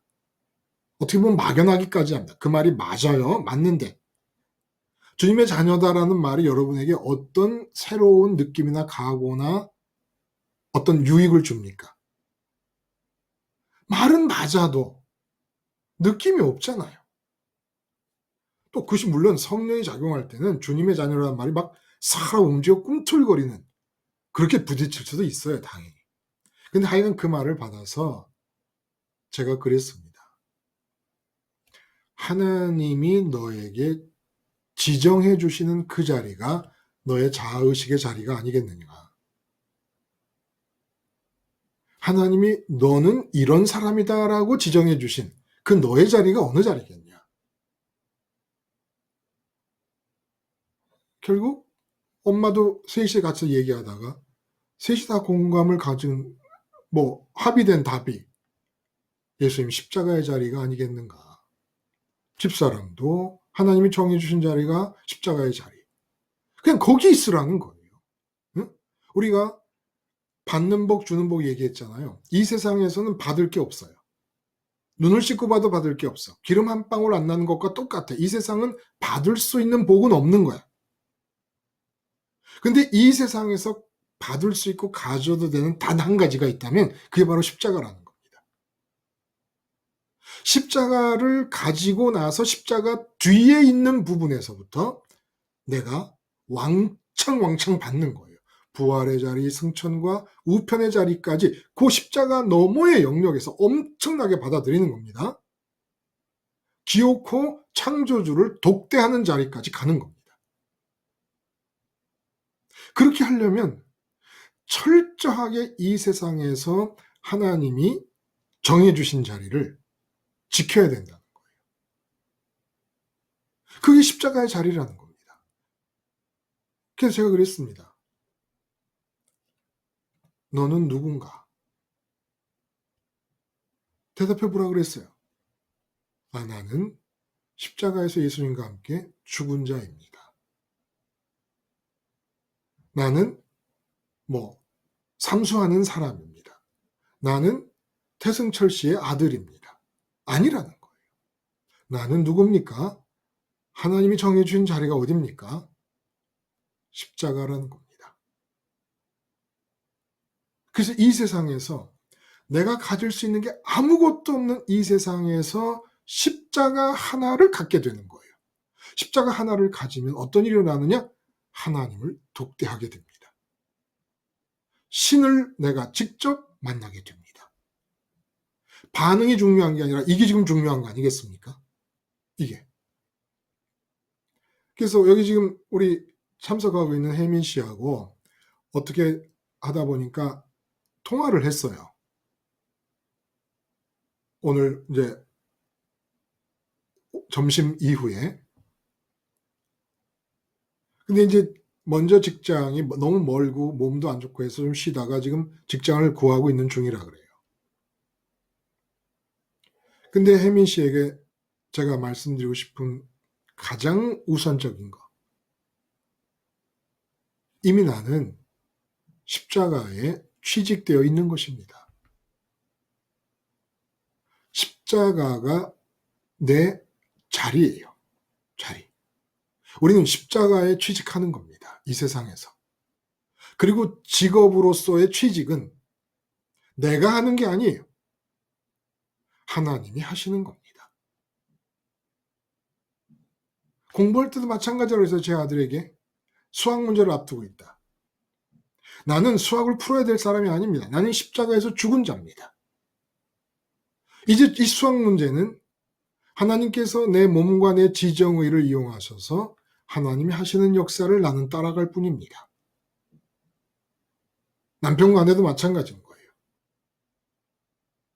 하나님을 독대하는 자리로 가야 됩니다. 신을 직접 만나야만 합니다. 그것은 철저하게 하나님이 지정해 주신 이 세상에서의 나의 신분, 나의 위치, 나의 자리가 예수님의 십자가라는 사실을 의식이 있지 않으면 영인 내 마음이 반드시 하나님을 독대하게 됩니다. 놀라운 얘기죠. 하나님을 독대한다. 근데 그동안은 하나님 하면은 내 마음과 하나님 사이에 종교가 끼어 있었습니다.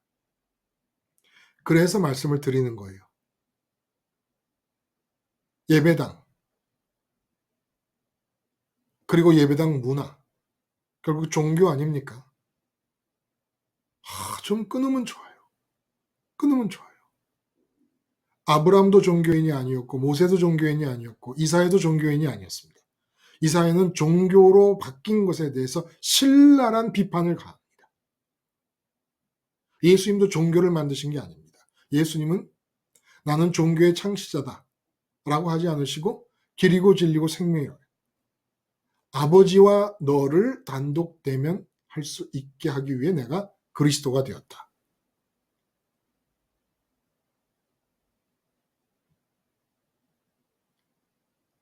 여러분, 이 십자가가 하나님이 정해주신 내 자리, 세상에서 내가 붙잡을 수 있는 유일한 것. 그래서 사도 바울이 뭐라 그래요? 나는 오직 십자가만을 자랑한다 이렇게 얘기합니다. 십자가만을 자랑한다. 십자가만을 자랑한다라고 하는 얘기가 무슨 얘기입니까? 십자가밖에 없다. 십자가만 좋다. 자랑이라는 건 가진 것 중에 자랑해야 되잖아요. 세상 사람들은 다 세상 것을 자랑합니다. 근데 나는 자랑할 게 뭐냐? 이 세상에서 세상 것 갖고 자랑하는 틈바구니에서 자랑 경쟁대회에서 나와서 내가 자랑할 것은 이 세상에 오셔서 이루신 십자가. 요거만 자랑한다는 거예요. 십자가를 자랑한다. 그냥 내가 십자가 생활화를 하는 것과 십자가를 자랑하는 것과 좀 차이가 있지 않습니까? 몰래 십자가 생활화를 할 수도 있잖아요. 그렇죠? 다른 사람 모르게. 근데 십자가를 자랑한다 그래요. 자랑한다. 김순희님, 네, 십자가 생활화를 열심히 하는 것은 알겠어요. 십자가를 자랑합니까? 나는, 너는 명품 백 샀구나. 나는 십자가 있거든. 이렇게 십자가를 자랑합니까? 아니요, 제가 생각하기로는 자랑한 적은 없었던 것 같아요. 그렇죠. 얘기는 하는데, 막 내가, 이거 너무 좋아, 막 이렇게까지 얘기한 적은 없었어요. 만약에 십자가 복음을 못 들었다면 어떤 것을 자랑하고 싶어 했을까요? 어떤 걸 자랑하게 됐을까요? 자랑할 거는, 십자가 복음을 못 뭐, 들었다면. 뭐 돈? 만약에 그렇다면, 뭐, 애 아빠 착한 거? 애 아빠 착한 거. 자랑거리죠. 별의별 남편이 다 있으니까. 또, 그리고, 자기 일을 철저히 관리를 잘하는 딸들? 아, 자랑할 거 많네. 그리고 너무 차분한 아들? 그 뭐 다네. 그, 그러니까, 아니, 근데 제가 이렇게 십자가를 이렇게 말하자면, 이렇게 자랑한 적은 기억도 안 나고 그렇죠. 그러니까 없었던 것 같아요. 우리 남편은 정말 착해. 그거 하나는 알아줘. 우리 딸들, 난 다른 딸 안 부러워. 다 자기 앞가림은 잘하고 있어. 이런 식으로 이제 친구들, 동창들 모였을 때 자랑을 하는 것처럼 다른 그러면 사람, 목사님, 이거가 자랑인가요? 말해봐요. 어, 제가 십자가를, 그러니까 이제는 제가 조금 얘기할게요. 제가 며칠 전에 내가 너무너무 창피한 일을 했어요. 예, 예. 너무너무 창피해가지고, 그러니까 나 자신이 응? 너무 엉망인 것 같은 생각이 드는 거예요. 네. 그 상대방도 그렇게 생각할 것 같고, 내 자신도 너무 엉망인 행동을 했는데, 응. 그게 이제는 제가 여러 가지 십자가를 접해봤을 거 아니에요. 이것도 접해보고 저것도 접했는데, 제가 이제는 십자가 생활을 하면서 가장 힘든 게 네. 내 자신이 누구한테 망신을 당했거나 창피를 당했거나, 그게 이제는 꼭 물건을 훔쳐서 들킨 그 기분?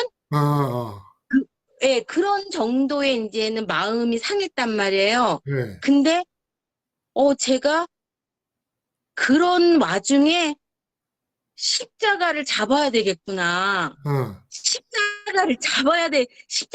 나한테 십자가가 있지.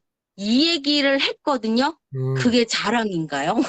그거는, 그러니까 이제 네, 예를 들어, 물에 빠진 사람은 네, 일단은 구명보트 안으로 올라와야 되는 거잖아.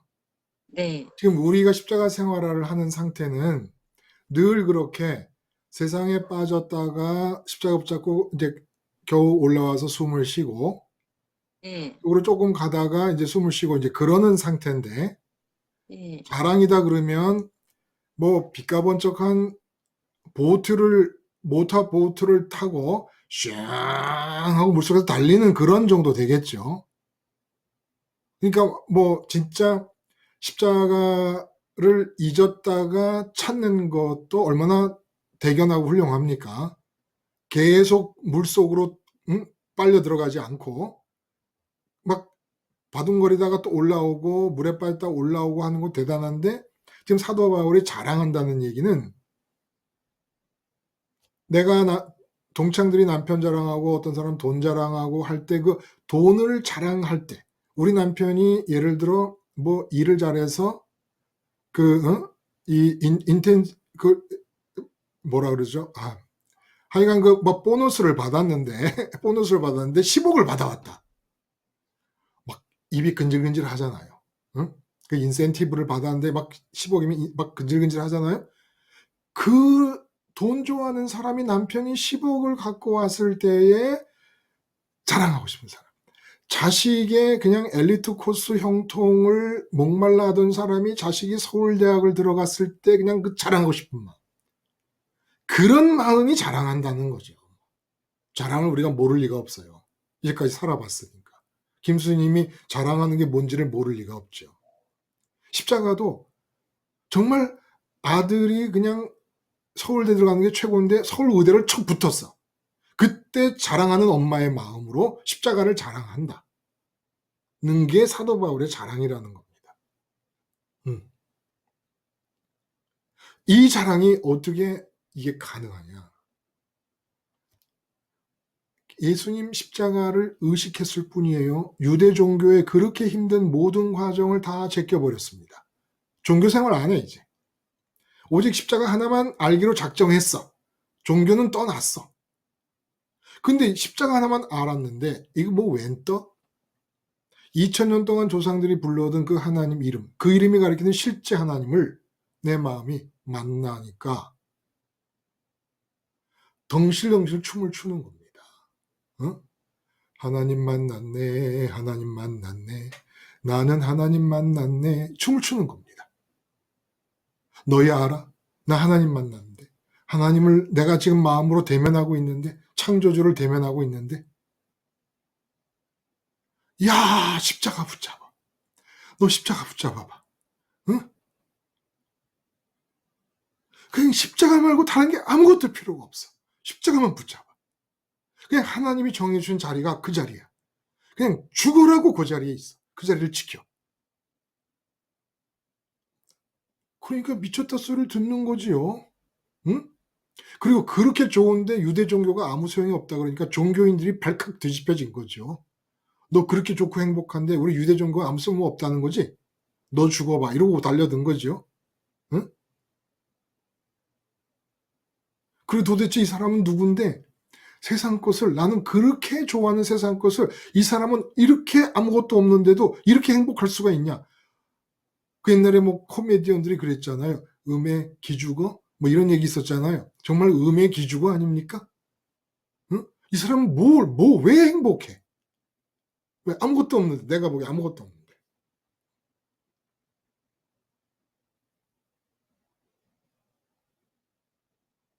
이 십자가, 사도 바울이 이렇게 작정하고 이 십자가를 아테네에서 잠깐 잊어버리고 아테네의 분위기를 접수했다가 약하고 두려워하고 몹시 떨었다는 슬럼프에 빠져 있으면서 작정을 한 겁니다. 내가 십자가를 잊어버릴 바엔 차라리 죽는 게 낫다. 이런 각오로 십자가 작정을 한 거예요. 그리고 작정을 하고 났더니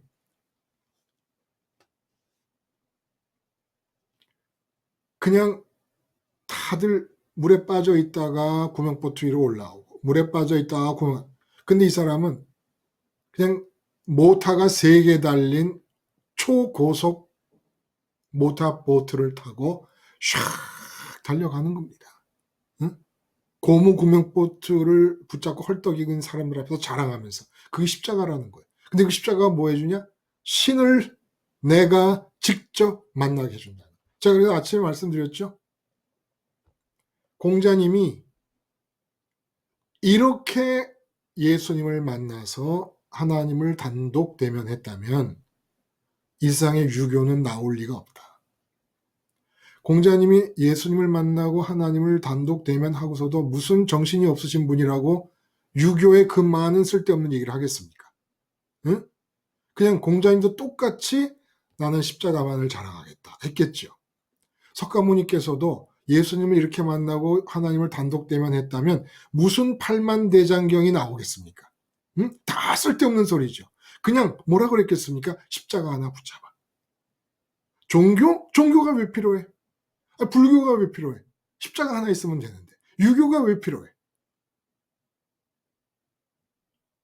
근데 공자님이 유교를 만드실 필요가 없고 석가모니가 불교의 창시자가 될 필요가 없었던 것처럼 그 정도로 어마어마한 일인 예수님 만남을 누구나 아무나 다 환영하고 기다리고 반기고 계신다는 겁니다. 혼자 서세요. 혼자 서세요. 종교, 여러분을 가두는 감금 시스템입니다. 더 이상 종교를 성경에 있는 제대로 된 모든 믿음의 선민들, 선조들은 아무도 종교인으로 산 사람이 없습니다. 아무도. 선지자, 모세, 요셉, 다윗,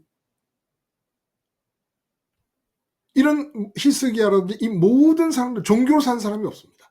전부 히스기야도 성전에 올라가서 하나님 앞에 편지를 펴놓고 아수르가 보낸 편지를 펴놓고 하나님께 기도드리잖아요. 모두가 다 개인적으로 만납니다. 하나님을.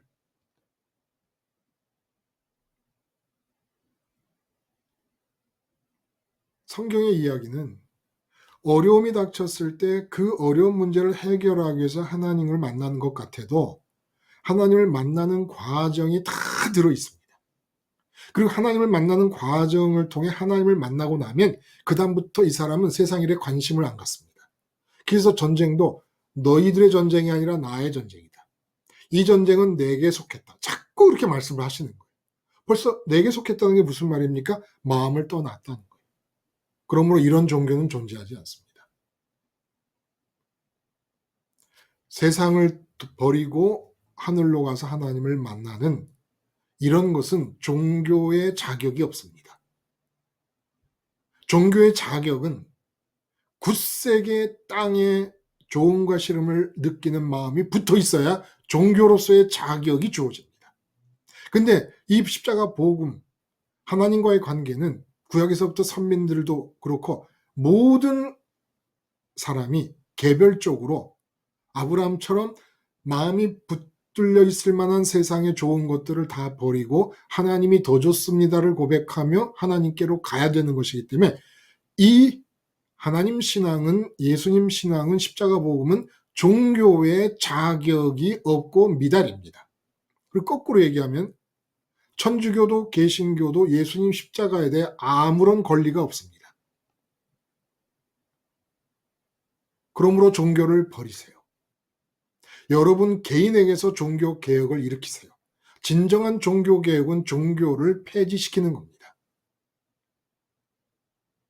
그래서 종교의 삶을 하나님 나라의 삶으로 바꾸는 거예요. 그러므로 개혁이 일어나야 된다면 종교 개혁이라는 말 자체가 너무나 편만하게 종교가 지배하고 있던 중세에서 미처 칼빈이나 루터 같은 종교 개혁자들조차도 종교라는 말을 그들이 지향하시는 바는 종교를 타파하는 것인데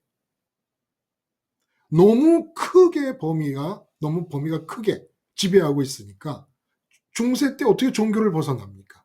종교가 나라인데.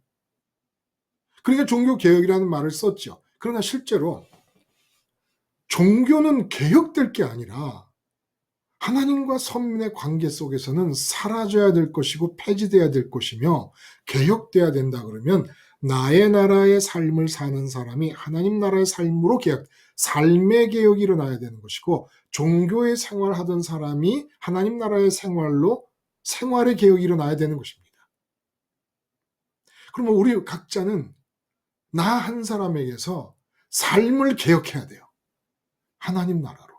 간단해요. 종교개혁처럼 무슨 군주들이 교황에 대해서 반기를 들고 일어나고 군주들을 명해서 루터가 농민 봉기를 진압하느라고 농민을 잡아 죽여야 되고 이게 무슨 진리의 개혁입니까? 예? 세속 군주들이 교황에 반기를 든 것은 자기네 이권 때문에 든 거지 무슨 복음의 진리 때문에 그래요? 교황의 지배권을 벗어나려고 루터의 반발을 계기로 삼은 것이죠. 근데 농민들도 같이 일어나니까 이제는 혼란스럽다고 루터가 군주들에게 농민들을 진압하라 그러는데 그 과정에서 너무나 많은 농민들이 학살을 당합니다. 이게 무슨 개혁이에요? 응? 그냥 조용히 나 한 사람 하나님 나라 삶의 개혁을 하는 겁니다. 삶의 개혁을 하는 거예요. 근데 삶의 개혁은 이렇게 시끄럽고 복잡하지 않아요. 하나님이 이 땅에서 정해주신 나의 유일한 단 하나의 자리, 그리고 나의 유일한 하나의 자랑거리는 내가 가졌기 때문에 자랑하는 거 아닙니까? 나의 유일하게 내가 받아도 되고 가져도 될 수 있는 것, 십자가. 예수님 십자가 하나. 그 십자가 하나를 누가 많이 잊지 않느냐. 이거에 따라서 누가 하나님을 독대하고 하나님과의 친해짐이 점점 깊어지느냐 결정짓는 겁니다. 이 땅에서 내 의식이 십자가를 나의 자리로 붙잡고 있는 동안에 내 마음은 하나님을 독대하고 하나님을 직면하고 하나님을 만납니다. 신을 만납니다. 그리고 신을 만나게 되면 이 땅에서는 하나님 나라가 펼쳐지기 시작합니다. 그러면 세 가지 반응이 나타날 거예요. 싫다 하는 사람이 있고, 의아해하면서 열등감을 갖게 되는 사람이 있고, 그리고 미쳤다, 나는 너를 상종하고 싶지 않다라는 사람이 있을 것입니다. 여러분, 우리는 무슨 스티브 잡스라든지 이미 돌아가셨지만 그분은 또 그 뭐 많이 있지 않습니까? 그 세계적인 굴지 IT 기업의 그 회장님들, 그런 분들 부러워하는 사람이 아니라 그런 분들보다 더 행복해서 그 사람들 기죽이는 사람들인 거예요. 응? 우리는 대통령 되고 왕 된 사람들 기죽이는 사람들입니다. 그들이 누리지 못하는 기쁨과 행복의 주인공들로서, 창조주를 대면하는 사람들로서 세상의 대통령 기죽이라고 살려두고 계시는 겁니다. 대통령은 자기를 기죽이는 사람을 만나는 게 구원의 길을 얻는 것이고, 재벌 총수도 자기를 기죽이는 사람을 만나야지 구원의 길이 열리는데, 그건 누가 기죽이겠습니까? 그 사람들. 뭐 보통 만나지도 못하겠지만, 지금 비유적으로 말씀을 드리고 상징적으로 말씀을 드리면, 뭐 베스토 총독이나 아그리빠 왕에서 사도 바울이 하는 것이 결국 기죽이는데, 기죽기 싫으니까 말한 게 너 미쳤다라고 한 거죠. 기죽기 싫으면 내가 세상을 좋아하고 세상을 누리고 있는데 내가 누리는 세상 것이 아무것도 아니면서 행복한 사람, 세상 것이 아무것도 필요 없다고 그러는데 분명히 행복한 건 확실하거든. 그럼 기죽죠. 나는 사람들이 다 부러워해도 나 혼자 있을 때는 세상 거 다 가진 것 같아도 마음의 공허함을 채울 길이 없었거든요. 근데 이 사람은 아무것도 안 갖고 있는데 진짜 행복해 보이거든. 그럼 기죽지. 근데 내가 갖고 있는 것을 포기하고 싶지 않고 내가 이 사람보다 더 낫다는 우월감을 포기하고 싶지 않을 때 미쳤다고 해버리는 거예요. 아무것도 없으면서 행복한 사람을. 하나님을 독대하고 있으니까 나타나는 결과거든요. 우리는 미친 사람으로 보이든지 기죽이는 사람으로 보여야 됩니다. 세상 것 다 갖고 있는 사람, 다 가지라 그래. 다 가지세요, 다 가져. 세상 것 다 가져. 다 가진 다음에 나 찾아오라고. 그럼 내가 당신 간단하게 기죽일 테니까. 세상 것 다 가지고도 분명히 행복하지 않을 거예요. 분명히 채워지지도 않고 만족도 없을 거예요. 그 사람이 와서 나 세상 거 다 가졌거든? 그러면 아, 그래요? 내 얼굴만 봐도 기죽을 겁니다. 얼굴만 봐도. 내 마음이 하늘에서 예수님 따라가서 하나님 독대하고 하나님 만나고 있는 동안에 내 얼굴만 봐도 기죽을 겁니다. 우리 그렇게 사는 사람들이에요. 종교는 이제 진짜 여러분 생애에서 치워버려도 돼요. 아브라함이 종교를 창시하지 않았다니까요. 예수님이 종교를 창시해 본 적이 없다니까요. 예수님이 뭐예요? 아버지께로 올리면 나를 통해라. 아버지께 와서 아버지와 대면하라는 거예요. 그래서 제가 예수님 안에 들어가서 아버지를 대면하게 되면 예수님 막 박수 치실 거예요. 그거 봐. 나 따라오면 아버지와 만난다 그랬잖아. 이거 원하시는 거지 무슨 종교를 원하세요? 예수님이. 종교에서 뭐 하게? 그냥 종교는 종교 지도자들 거예요. 하나님 거 아니고 하나님과 관계도 없어요. 종교 지도자들이 우리의 마음을 감금시키려고, 저도 종교 지도자 중에 한 사람이었으니까 우리 마음을 감금시켜 놓고 종교가 배불리려고 종교 시스템을 만드는 겁니다. 마음 놓고 버리세요. 우리 같이 버립시다. 이거는 리사이클링도 안 돼. 완전 영원 폐기시켜도 돼. 여러분 생애에서. 종교 폐기시키면 여러분한테 득이면 득이지 손해볼 거 아무것도 없습니다. 이 사실을 말씀해 주시려고 지금 사도행전에서 이렇게 얘기하고 계시는 거예요. 21장부터 마지막까지가 종교인들에 의해서, 종교인들의 증오가 계기가 되어서 감금된 사도 바울의 얘기가 이렇게 길게 이어져 갑니다.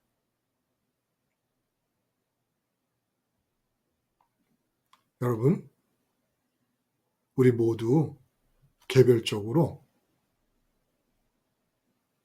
다 치우고, 가족도 일단은 다 치우고, 종교도 다 치우고, 예수님 십자가에서 예수님 안에 들어가서 꼭 신을 직접 개인적으로 만나실 수 있기를 바라고, 그 만남이 지속되면서 십자가를 자랑할 수 있는 수준까지, 그저 잠깐 만났다 헤어져서 다시 꼬르륵 세상에 들어갔다가 헐떡거리고 또 나오고, 십자가 붙잡고 껄떡거리고 나오고, 숨이 막혀서 나오고 이러지 말고, 우리 십자가를 잊지 않음으로써 그저 마음이 머무르며 예수님 안에 머무르며 하나님을 직면하는 그 직면의 시간들이 길어짐으로써 하나님과의 친분이 점점 더 두터워지면서 진짜 개운하게 꺼리낌 없이 사도 바울처럼 십자가를 자랑할 수 있는, 십자가가 응급처치용 십자가가 아니라 자랑용 십자가가 될 수 있도록 하나님을 개인적으로 만남의 시간이 길어지게 합시다.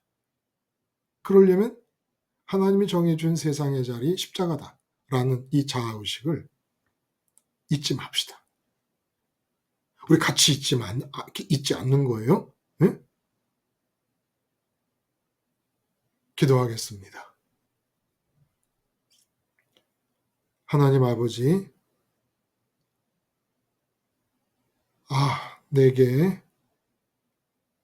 주님의 십자가를 나의 자리로 허락해 주셨다는 이 기적 같은 사실이 내 생애의 끝까지 이어지는 자랑거리가 되게 하시며, 이 자랑하는 동안에 아버지를 직면하는 시간이 지속됨으로써 이 세상에서 세 가지 반응 유발자들로 살게 해 주시옵소서. 예수님의 이름으로 기도드리옵나이다. 아멘.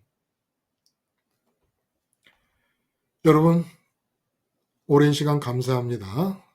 또 다음 시간에 뵙겠습니다. 좋은 밤 되세요.